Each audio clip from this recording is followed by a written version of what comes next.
Hi! I'm so glad you're back. By the way, my name is Mr. Krause. I am the worst half of a pairing called nkinfinity.com. Almost all of the materials you're looking for can be found on this website for you to use. Anyway, again, my name is Mr. Key.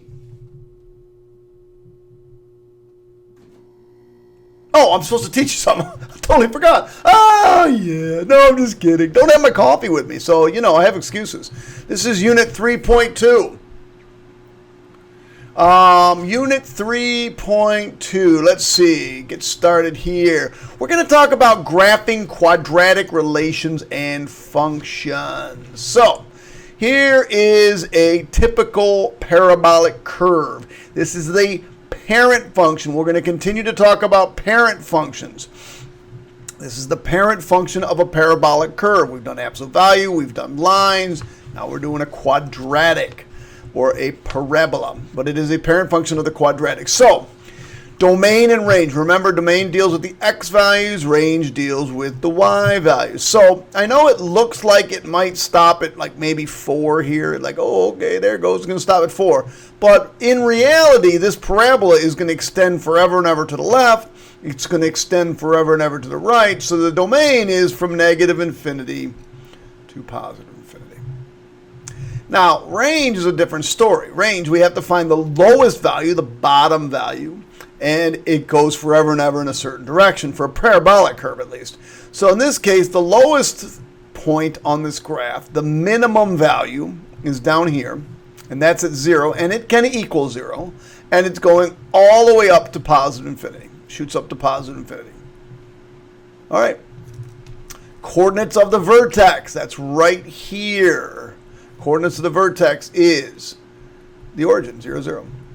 Roots of the equation. Well, this one's kind of boring. The roots of this equation are just 0.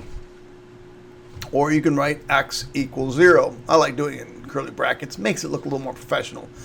Is the parabola a function? Now remember, if it's a function, it passes the vertical line test. That's the simplest way to tell if it's a parabola or if it's a function if you have the graph. So in this case, there's no place you can draw a vertical line that it hits this graph more than once.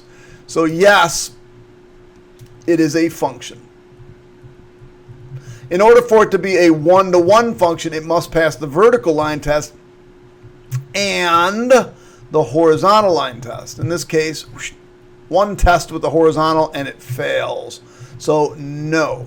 Therefore, the inverse is not a function. I don't think I asked that, but the inverse will not be a function. Since it is not one-to-one, the inverse will not be a function. Are all parabolas congruent? No. No, we'll talk about that. Are all parabolas similar? Yes, they all have a similar shape, but they've been somehow transformed. I'm not sure if similar. They're similar in shape. Standard form of a quadratic is, we'll use y equals. You can use y equals or f of x equals. Y equals, and we talked about this a little bit yesterday when we did regression, ax squared plus bx plus c. Now, this should be nothing new to you because you've done it in algebra a couple years ago. Now let's talk about the unit circle. This again, nothing new because you did this in geometry. This is the parent function of the unit circle. It will graph a unit circle that is centered at the origin. You need to know this parent function, x squared plus y squared equals 1. Domain goes from negative 1 to positive 1 with brackets. Range, it goes from negative 1 to positive 1, again with brackets. The coordinates of the center, right here, it's centered at the origin, 0, 0. Now when I talk about transforming the unit circle, the parent function into the standard form of the circle, you'll see where that center comes into play. The radius of the circle in this case is just 1. It's the unit circle, so it's just 1. Is the unit circle a function? No.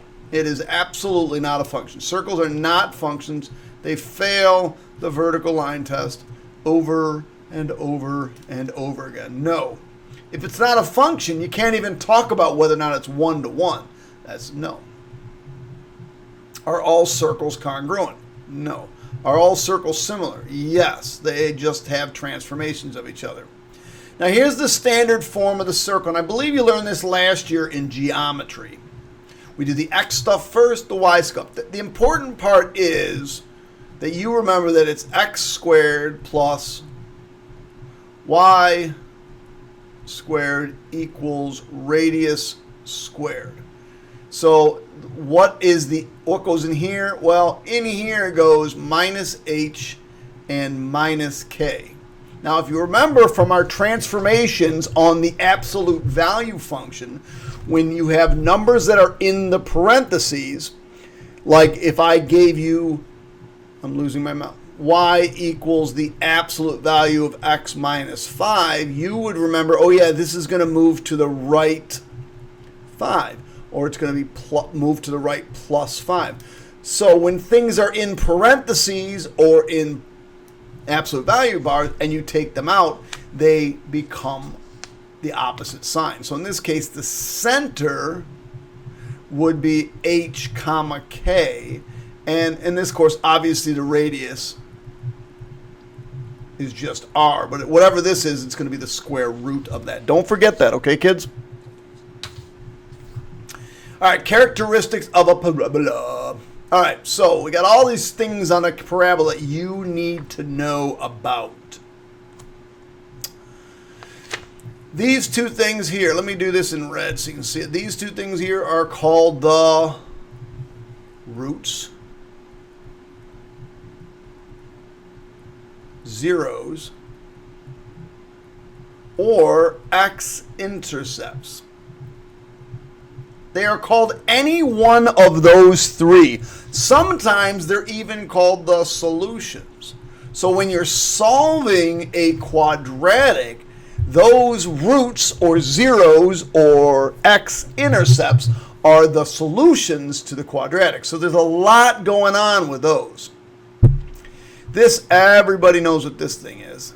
And if my head's in the way, you're going to figure it out. I'll write it right here. Vertex. This way I'm avoiding my big bald head. I would write it the other way. It's the vertex. It is the vertex. This obviously right here is the y-intercept. Now that thing that I have been avoiding because I didn't draw it, which I don't know why I didn't draw it, but it should be a dotted line right down the middle that passes through the vertex. Now it's called an axis of symmetry because this side is symmetrical or looks exactly like this side. Now of course my blue looks so much nicer than my yellow. That's because I'm right-handed.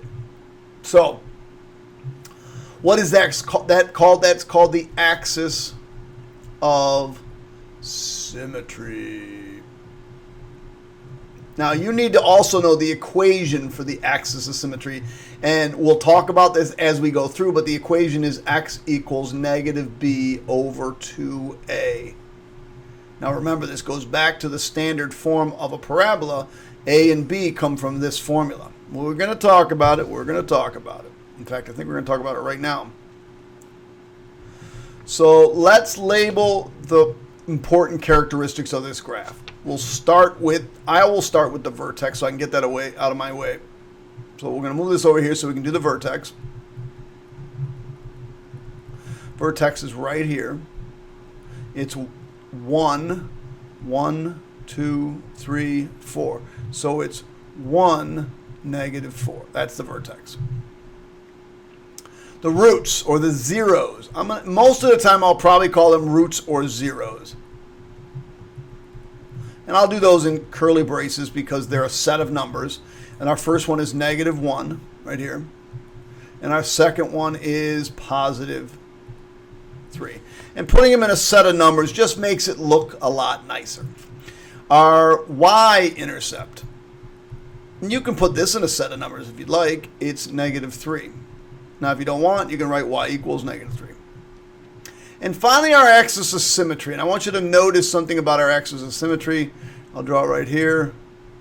Got a dash line. A dash line on a graph is an imaginary line. It's imaginary. You just have to think about it being there. It's really not part of the graph. So the equation of that line is, now if you remember a couple of minutes ago, I told you the formula for this is x equals negative b over 2a. Now if you also remember from algebra, all vertical lines, all lines that go up and down are x equals lines. Y equals are horizontal. X equals are vertical lines. So this is a line x equals, and then you just ask yourself, well, what does x equal? X equals 1. Did you notice that's also the x value of the vertex? Well, of course it should be. It has to go through the vertex, and the only way for it to go through the vertex is for it to go through 1, which is going to match this x value. I'll be back. Okay, I got two things left to discuss, and that is domain and range. You'll see it down here at the bottom left. Bottom left down here. So domain right here and range. I'll do them in green. Christmas is right around the corner. Domain and range. So the domain for a parabola, the domain for a parabola is always, unless of course you want to restrict it, will always be all reals, because it will forever and ever go to the right, and it will forever and ever go to the left. So the domain for this is negative infinity to positive infinity. Range, on the other hand, will always depend on whether it's a parabola that's going up or it's an inverted parabola with has a reflection in the x-axis and it's going down. But in this case, here's our minimum value. This is our min.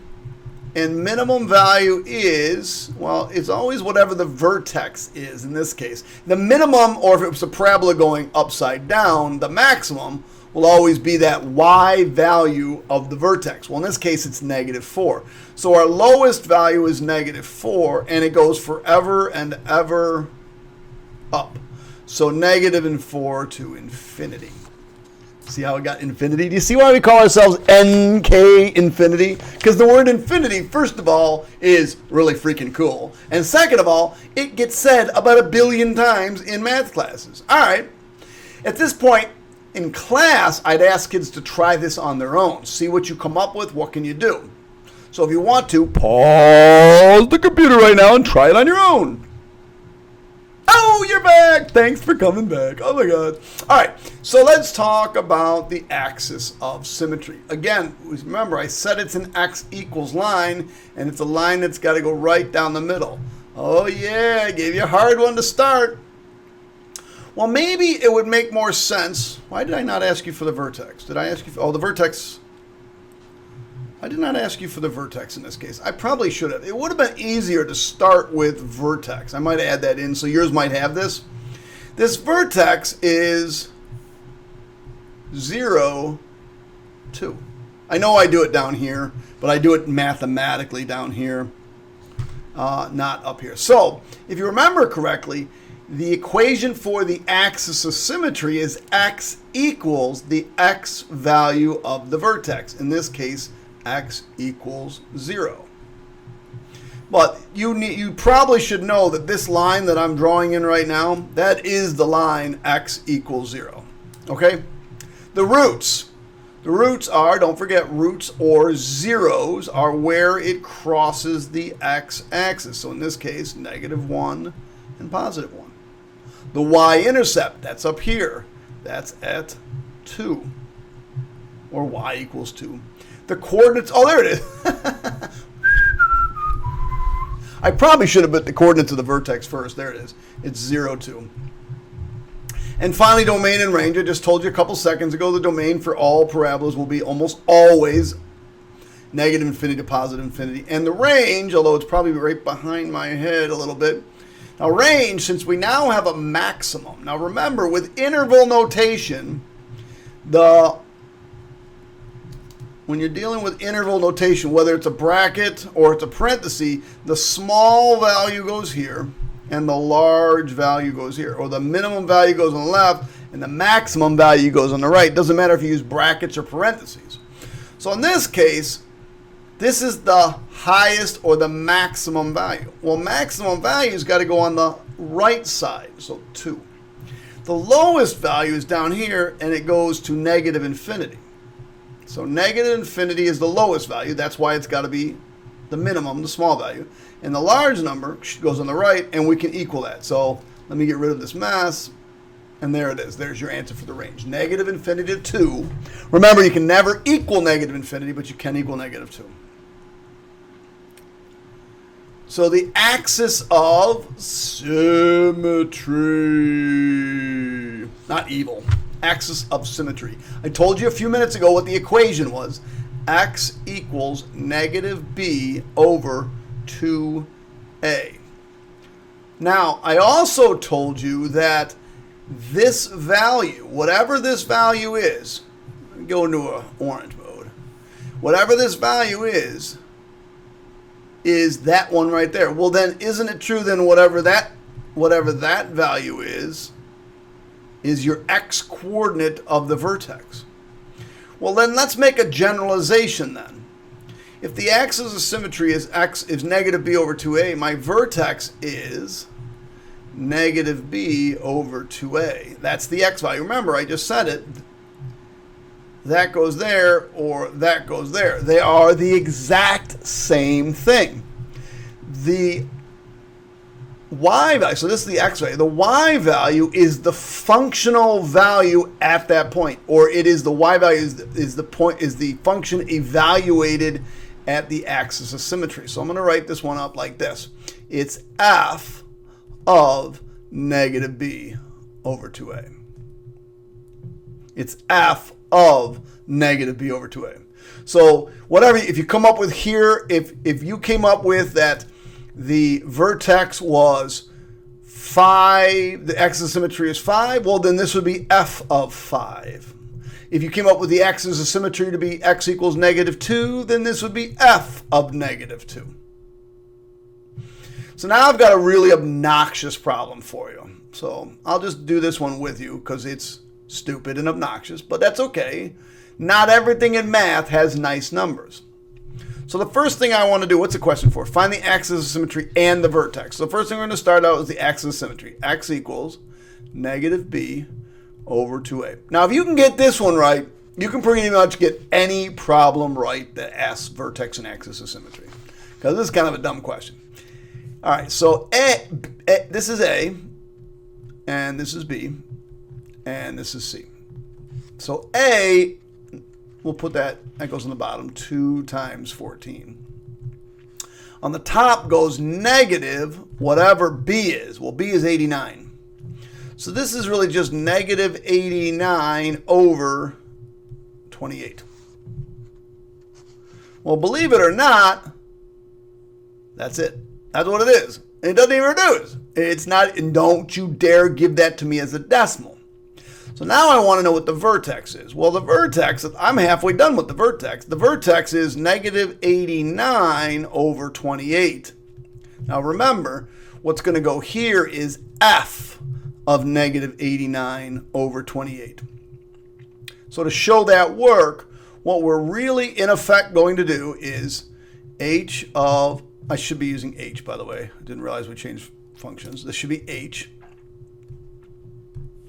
H of negative 89 over 28 is equal to 14 times negative 89 over 28, squared, plus 89 times 89 over 28 plus 66. Now, the easiest way to do this is on your calculator. Just come over here to your calculator.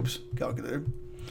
And we'll go to scratch pad. And I'm going to store 89 divided by 28. It's actually negative 89, right? Negative 89. This should be negative. Over 28. And I'm going to actually store that.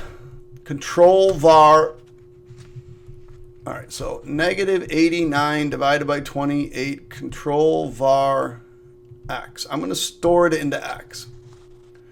And then I'm just going to type in the original problem. The original problem is 14x squared. You learn to use your calculator efficiently. Plus 89x plus 66. And you're going to get some stupid decimal. Negative 425 over 566. So h of negative 89 over 28 is equal to negative 4225 over 56. And so that's your vertex. 4225 over 56. Like I said, if you could do this one, you can do any one of them. Because this is kind of a silly question. But hey, not everything in math turns out to be nice, fluffy numbers for you, especially in trig. Welcome to trig. All right, I'm gonna save this and I'll be right back. Okay, on the next page you'll see it says you try with a smiley face. Oh my gosh, that's so cute. That's my partner in crime. She's the fun person. In my class, you'd have like the devil emoji that says, do it now! But Miss Newman, she's so much nicer than I am. So she just says, could you please do this for us? And smiley face on your own. So we're sort of like twins. Not. All right. Oh, you're back. Thanks for coming back. Okay, so the axis of symmetry. Remember, we're going to find both axis of symmetry and the coordinates of the vertex. So let's do axis of symmetry. Always axis of symmetry first. Negative b.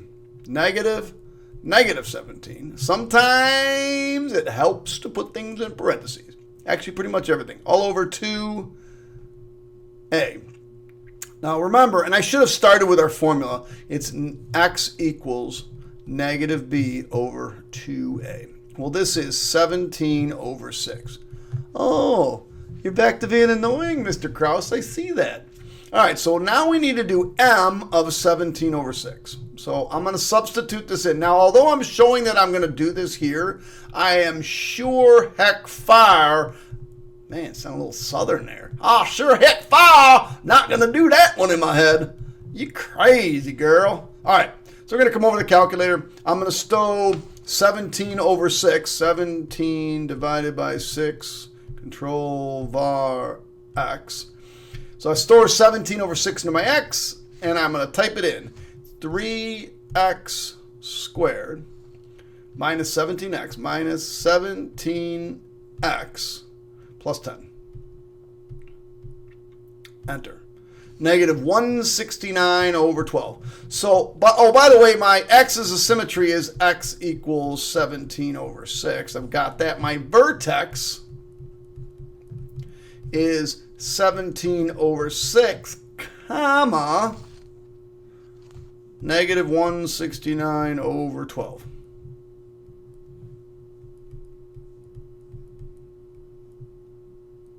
Okay. This one's weird.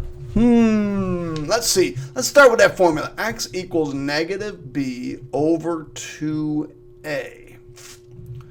So remember, our formula is, or our general equation of a parabola, of a quadratic, is ax squared. So a with the x squared plus bx, b is with the x, plus some constant at the end. Well, okay, where's b? There's no x term. It's missing. So in this case, since b is missing, b is 0. So negative 0, which is just 0, all over 2 times 9. That's 0. Okay, so my axis of symmetry is x equals 0. Now I have to do j of 0. Now this one I don't need my calculator for. I can actually do this one in my head. Because this just goes away and I get j of 0. Be careful, don't forget the negative. It's negative 64. So my vertex is 0, negative 64. All right, let's get to circles. I think you guys are really, really good at the parabolic curves. Now let's get to circles. Anytime you're going to graph a circle, first of all, it should be in this form. This is the center radius form. Oh, there it is. It just says center radius form, where the center is given. Notice that even though it says minus h, when I bring it out, it's opposite sign. When I bring out the k, it's opposite sign. Get used to that. If it's in parentheses and you got to bring it out, it's going to be backwards. Same thing with transformations. If it says negative k, we're really going positive k. And if it says positive k, you're really going negative k. Positive k. Almost felt like dancing there. All right. And don't forget, the thing on the right side is always the radius squared. All right, so let's get started. When you're going to graph a circle, what you really ought to do is state the center. So I should say, okay, my center is going to be opposite of this, which is 1, and the opposite of this, which is -3. So my center is going to be at 1, -3. And then you should declare your radius. My radius, r, is going to equal 7. That is the square root of that. Don't forget, this is radius squared. So I go out 7. I go up 7. Now I'm actually really good at drawing circles. But I will not be good on this computer. So I'm really good at it in real life. It's going to be kind of messy here. So you want to make sure that you do a decent job with your circles. Boom. There you go. There's the equation. All right, let's take a look at this one. Center. State it first, then graph it. Center. So I'm going to take the opposite of, whoa, there's no number there. Oh, that would be 0. And then the opposite of this, +4. The radius is equal to 12. So if I was to graph 0, 4 as right here, would I be able to get a radius of 12 on this thing? Not a chance in HE double hockey sticks. So you have to change your scale. If you change your scale, the way I do it in my class is I explain to the kids, I want you to change the scale. Just put it down here. Normally, if the scale is a 1 by 1, you don't have to state that. But I'm going to make every box 2 by 2 now. So when I plot my center as 0, 4, I'm going 0, 2, 4 right there. And then I'm going to count up 12. 2, 4, 6, 8, 10, 12. 2, 4, 6, 8, 10, 12. 2, 4, 6, 8, 10, 12. 2, 4, 6, 8, 10, 12. And then I'll graph my circle. Don't be a slob here. Oh my gosh, you have no idea how difficult this is. Hit the points, make some rounded edges, make sure it doesn't look like a box. All right, kids, you try. So all of these you should try on your own. So at this point, probably pause it, and then I would just kind of scrub through real quick to see if you actually got these right or wrong. I'm going to start on them right now. You click the pause, try all 4 of them, and like I said, just scrub through. It'll take no time for you to do these at all.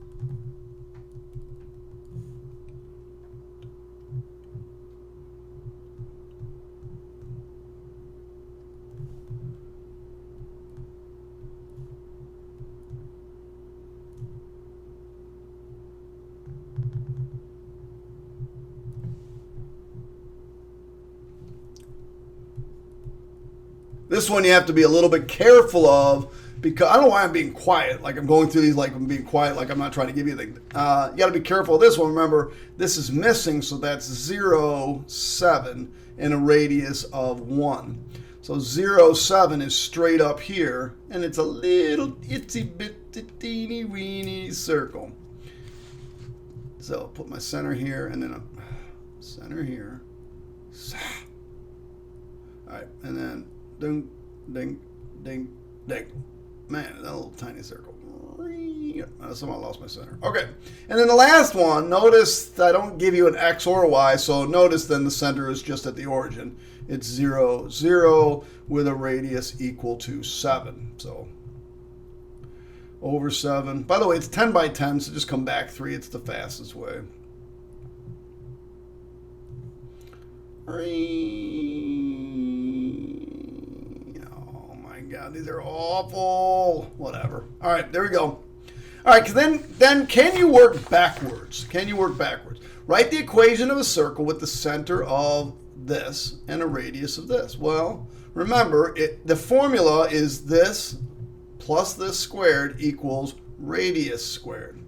So in this first one's going to go x, in the second one's going to go y. Now, when you bring these out, they get changed signs. When you put them back, they get a change sign. So that's -1. So what's going to go here is +1.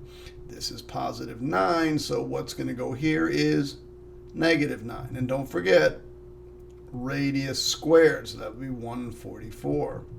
All right, you should try it for the rest of them. See what you can come up with. The last one, 11, is going to be a little tricky. We'll have to go over that one. All right.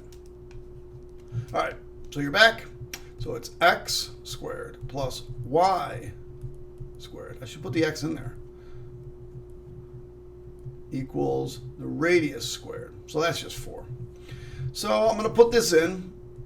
Oh, +0. I didn't really need that, so that's really just x squared. I'm going to put this in backwards, -6. So that one I need. Y minus 6 squared equals 4. You should have this pause. You should be trying it on your own. This one's easy. Write the equation of the center with the center and radius. So x plus 2 squared plus, lots of kids forget this plus sign right here, y minus 3 squared equals radius squared. Common things forgotten? Not changing the sign is the most common. Change the sign, change the sign. Forgetting these squares is common. This is a big one, forgetting this plus sign. Lots of stuff going on there. And finally, this one, I think I'm going to have to pause for a second. I'll be right back. Okay, so I can get most of this problem done, and then there's a hard part. And so these are the kinds of questions that are really going to be seen on that Regents exam, and they're not that bad. So we'll start with the formula. Squared plus equals the radius squared. Now I'm going to put that there for a reason. Okay, so this is x. Now which one of these is the center? It goes through this point and it's centered here. Now it gave me 2 points. You got to pick the right one. This is the center. So the 3 goes in opposite, -3. The -4 goes in opposite, +4. But they didn't give me a radius. They did not give me a radius. Now, there's 2 things you can do. One, you can remember the distance formula. So I'm going to put my 2 points over here, 6, 5, and 3, -4. And I'm just going to remember the distance formula. You got to get used to this anyway, so you might as well learn it. Distance is equal to subtracting the x's, so x2 minus x1 squared, plus subtracting the y squared. And you take the square root of that. So, in this case,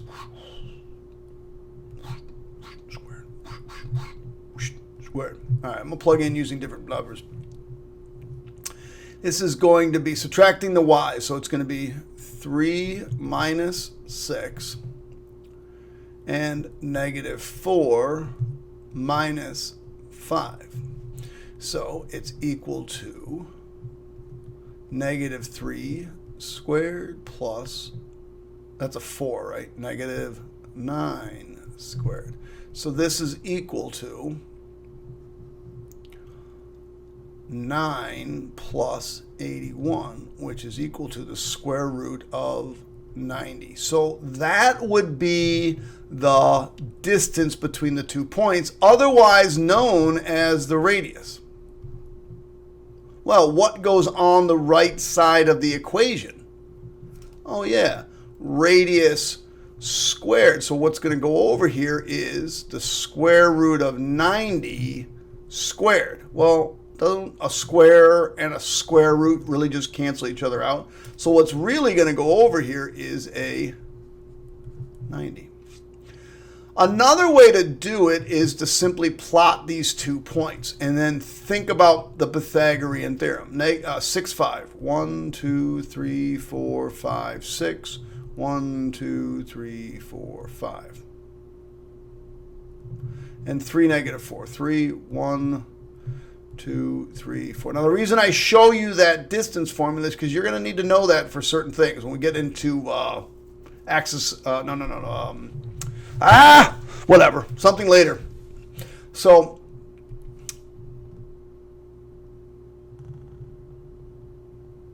I can make a right triangle out of this and just do the Pythagorean theorem.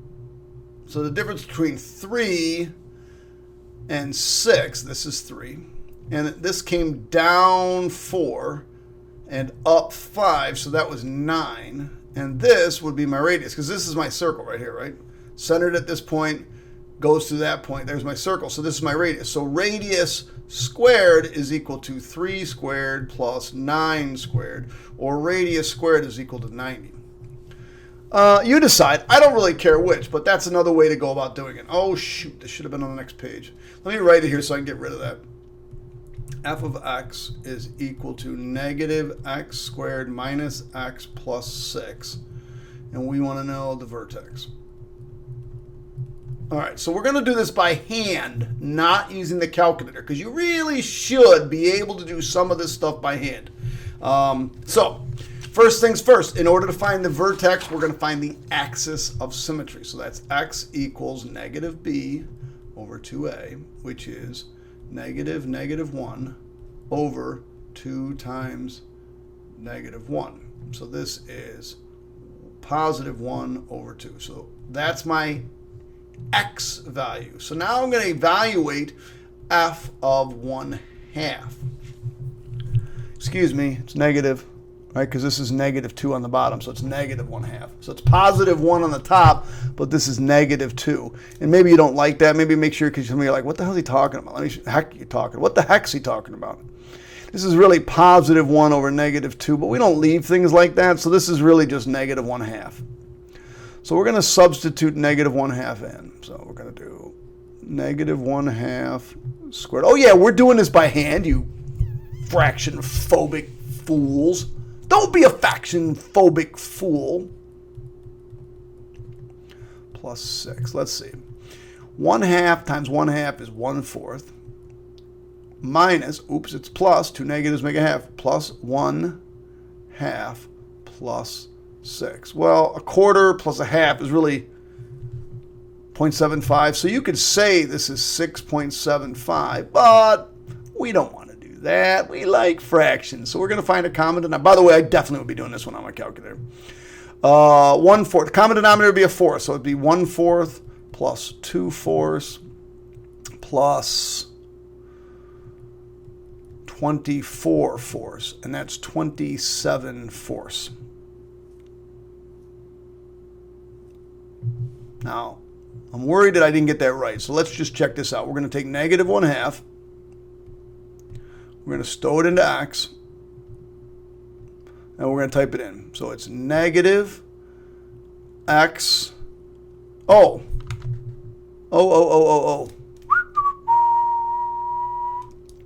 course I didn't get this right. Guys, I just made one of the classic blunders in mathematics. I'm going to take it back right here. This is not negative x squared. It's negative of x squared.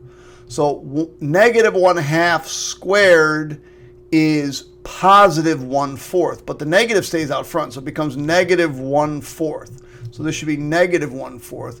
So this should be 25 over 24, and it's not 6.75, it's actually 6.25. But again, I would use my calculator. It's negative x squared. I know I said I wasn't going to, but I would. Minus x, especially when I have fractions, plus 6, and it's 6.25. And if you don't like that as a fraction, you're like, oh, what does that mean? Because I got to graph this thing. Just put a decimal in, and it'll tell you 6.25. Okay, so my vertex is at negative 1/2.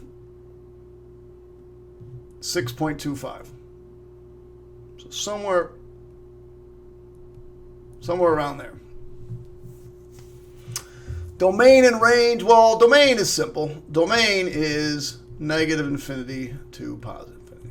The range is, remember, small number on the left, so it's going to be negative infinity. It's a parabola, it's going to be going down. So it's negative infinity all the way up to 6.25. Now, we should be graphing this thing. So let's graph this thing.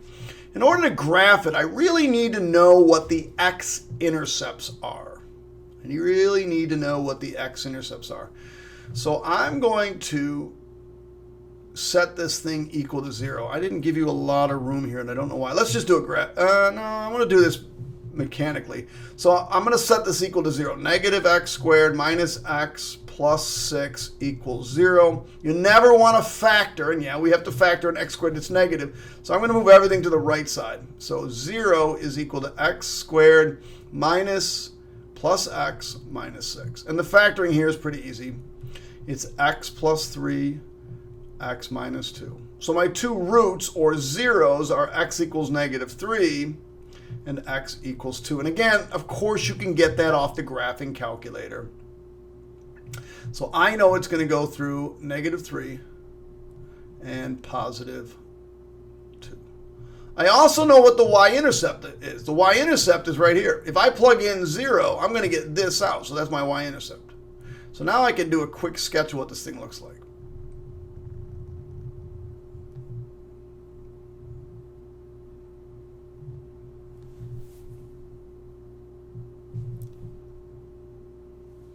All right. Is the vertex a minimum or a maximum? It's a maximum. I already answered the x-intercepts roots. It says, for what values is this thing greater than 0? Now, you got to remember what we did in the last unit. Greater than 0 means above the x-axis. So where is it above the x-axis? Between those 2 points. So our answer to this question would be from, not bracket, because at bracket, it's equal to negative 3. So it's going to be parenthesis, negative 3, 2, parenthesis. Remember, if you put a bracket there, that means at that point, it's also greater than 0. And at this point here and this point here, it's equal to 0. For what values of f of x is it less than or equal to 0? All right, so this one's going to be a little bit trickier. I'll do this in yellow. So that means equal to 0 here. And then less than would be down below. Less than means, or less than 0 means below the x-axis. So that's in 2 different directions. So that's going to be an or. It's going to be an or statement. So we'll do that in red. All right, so it's going to be negative infinity all the way up to negative 3. But I can include negative 3 this time. Union bracket 2 comma infinity. That was my phone telling, or my watch telling me I've been lazy for the last half an hour or an hour. All right, I'll be right back. Okay. I saved the easiest for last. I think it's the easiest. Let's see. All right. Determine the coordinates and the features of us. X-intercepts. I want to know what B is, and I want to know what D is. The y-intercept is A, and the vertex is C. Wow, that easy? I don't think so. So the x-intercepts come from when this is equal to 0. So I am going to factor it. X squared minus 13x plus 22 equals 0. I'm going to factor it. So it's going to be x and x. And I hope your teacher, I'm taking my always first 3 days of school is a factoring frenzy because I want you to be able to factor like crazy. So minus 2 and minus 11. That makes positive 22 and adds up to negative 13. So my two answers here are x equals 2 and x equals 11. That means this is 2 and this is 11. The y-intercept is easy. It's right here. Remember, the y-intercept is really h of 0. So it's just 0 squared minus 13 times 0 plus 22. Well, that's just h of 0 equals 22. So A in this case is 22. B was 2, D was 11. Last thing I got to do is find the vertex. Now, that's going to be a little bit trickier. Now, I can do the axis of symmetry is right here in the middle. What's halfway between 11 and 2? Well, that's 9, 4.5, 6.5. But if you can't get that, we just do x equals negative b, negative 13 over 2 times 1. So that is 13 over 2, which is equal to 6.5. So C is really 13 over 2. I'll leave that there. And now I got to figure out the y value. Oh, I'm not doing that one by my hand. So 13 divided by 2, control var x, enter. And I'm going to type that sucker in, x squared minus 13x plus 22. Negative 81 over 4. And we said this was 22, right? Yay! We're done! That's it, kids. Hit the subscribe button, hit the like button. Tell me how much you enjoy this beard. It's going to be trending on social media someday, like what not to do with your face. Anyway, that's it, kids. Catch you on the flip side. Bye!